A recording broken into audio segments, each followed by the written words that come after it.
Striking Gautrain workers say they are now intensifying their protests after they went 4 days on strike with no word from employers.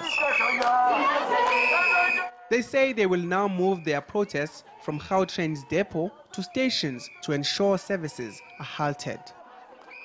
The company resumed operations as part of its contingency plan to commute customers during peak times. Well, there's initiatives from our marshals over here to take the strike even further and beyond this premises. We've remained at these premises from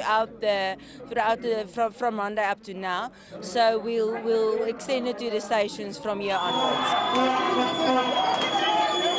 That plan is already being put into action. Workers moved to the Sandton station.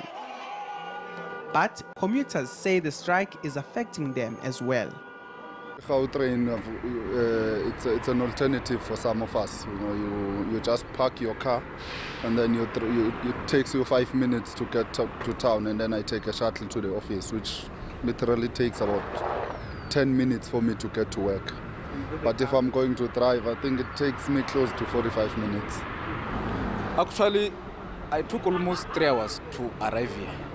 So actually it's a concern when it comes to transport in the morning. Traffic is a problem. But when I go late, I didn't find much difficulties because I used a Gautrain. I took almost 15 minutes from Rosebank to Centurion. Monday, Tuesday, I used my car. It was 2 hours on traffic. It's not worth it. So that's why we choose to use the Gautrain. And you buy a monthly pass. It's cheaper that way. But this inconvenience of having to deal with a strike and the contingency plans are just not sufficient. Gautrain says its offer is more than generous, and with this impasse in place, commuters may have to find alternative transport for a while longer. Lindokuhle Xulu, Johannesburg.